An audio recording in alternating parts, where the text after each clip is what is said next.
Shalom.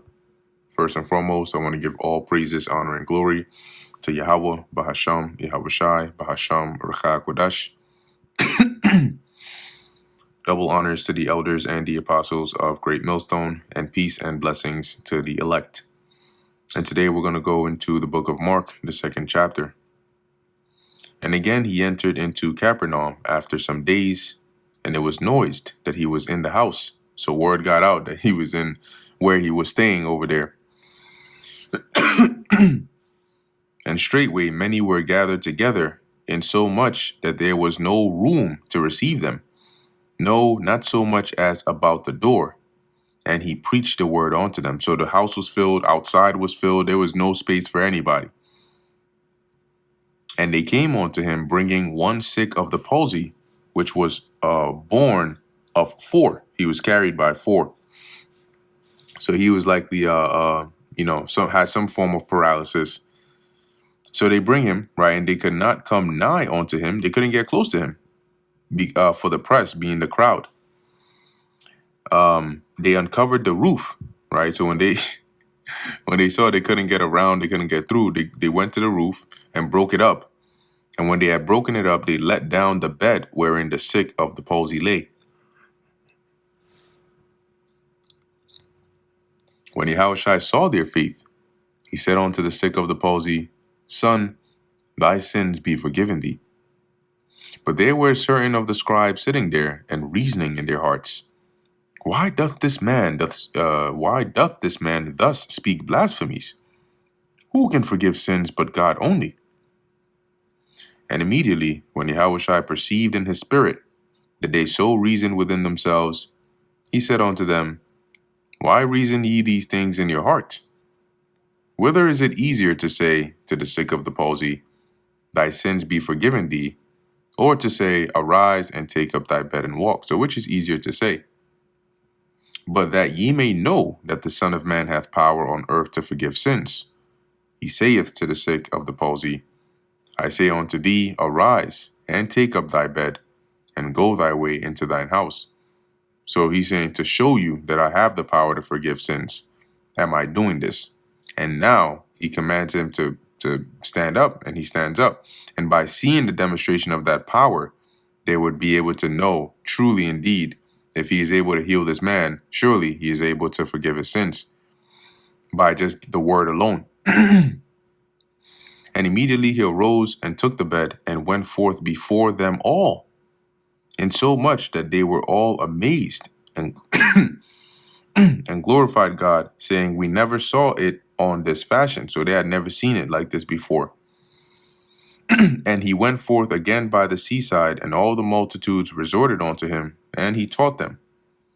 And as he passed by, he saw Levi the son of Alphaeus sitting at the receipt of custom, and said unto him, Follow me. And he arose and followed him, and that Levi is Matthew. And it came to pass that as Yahushua sat at meat in his house, that's Matthew's house, many publicans and sinners sat also together with Yahushua and his disciples, for there were many that followed him. And when the scribes and Pharisees saw him eat with publicans and sinners, they said unto his disciples, How is it that he eateth and drinketh with publicans and sinners? When Yahushua heard it, he saith unto them, They that are whole have no need of the physician. And who is a physician? Yahushua. Who are the whole? Those that are claiming to be righteous. So, as he says, but they that are sick, I came not to call the righteous, but sinners to repentance. See? So if you're already whole, right, you're already righteous, then I'm not here for you. I'm here for those that are sick, because I'm the physician. And the disciples of John and the Pharisees used to fast. And they came and say unto him, Why do the disciples of John and the Pharisees fast, but thy disciples fast not? And Yahushua said unto them, Can the children of the bride chamber fast while the bridegroom is with them? As long as they have the bridegroom with them, they cannot fast. Right, so while the bridegroom is there, why would the wedding guests fast? Right, it's celebratory. NLT, Yahushua replied, Do wedding guests fast while celebrating the groom? Of course not. They can't fast while the groom is with them. But the days will come when the bridegroom shall be taken away from them. And Yahushua was referring to when he would return back to the spirit world. And then shall they fast in those days. No man also sueth a peace. And the examples he's giving here in 21 and 22 is how you couldn't, like in 21, you can't put a piece of new cloth on an old garment, and you can't put new wine in old bottles. And he was basically saying, you're asking me why I'm not conforming to your old structures, your systems, how the disciples of John do things, how the disciples of the Pharisees do things. But there's something different here, right? You can't fit or conform the gospel or the doctrine or the way in which Yahushua taught and was on the scene to how they had already set things up, right? He was like the anomaly here at this time because he was bringing forth that new way. And that's why people would always say that they would be astonished at his doctrine because it was uncommon. So as he says, no man seweth a new piece of cloth on an old garment, else the new piece that filled it up taketh away from the old, and the rent is made worse. And I'll read both of these in the NLT once I get through them. And no man putteth new wine into old bottles, else the new wine doth burst the bottles, and the wine is spilled, and the bottles will be marred. But new wine must be put into new bottles. So now, let's take a look at this in the NLT. Besides, who would patch old clothing with new cloth? For the new patch would shrink and rip away from the old cloth, leaving an even bigger tear than before. Right, because it's a different fabric and it's a newer fabric, so it's more likely to shrink at a different pace than the old garment. And verse 22, it says, and no one puts new wine into old wineskins. So these bottles are not like glass bottles like you have today. These are wineskins, right? And so as the pressure of the new wine builds, the old wineskins being already worn out would burst, right? It wouldn't be strong enough to withhold that pressure of the new wine in it.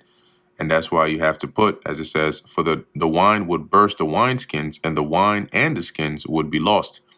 New wine calls for new wineskins. And it came to pass that he went through the cornfields on the Sabbath day, and his disciples began as they went to pluck the ears of corn. And the Pharisees said unto him, behold, why do they on the Sabbath day that which is not lawful? And he said unto them, have ye never read what David did when he had need and was hungered, he and they that were with him?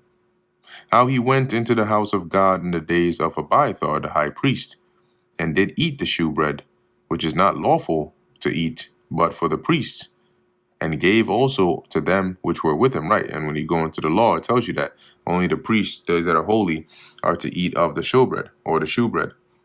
But David ate it out of necessity. And he said unto them, the Sabbath was made for man, and not man for the Sabbath. Therefore, the Son of Man is Lord also of the Sabbath. And let's read this in the NLT as well. It says, then Yahushua said unto them, the Sabbath was made to meet the needs of the people, not people to meet the requirements of the Sabbath. So, in you trying to use it as a condemnatory measure, that's not the real purpose of the Sabbath. Okay. And that brings us to the end of the book of Mark, the 2nd chapter. Lord willing, that was edifying to the elect. In closing, I want to give all praises, honor, and glory to Yahweh, Bahasham, Yahushai, Bahasham, Rachak, Kodash. And until next time, Shalom.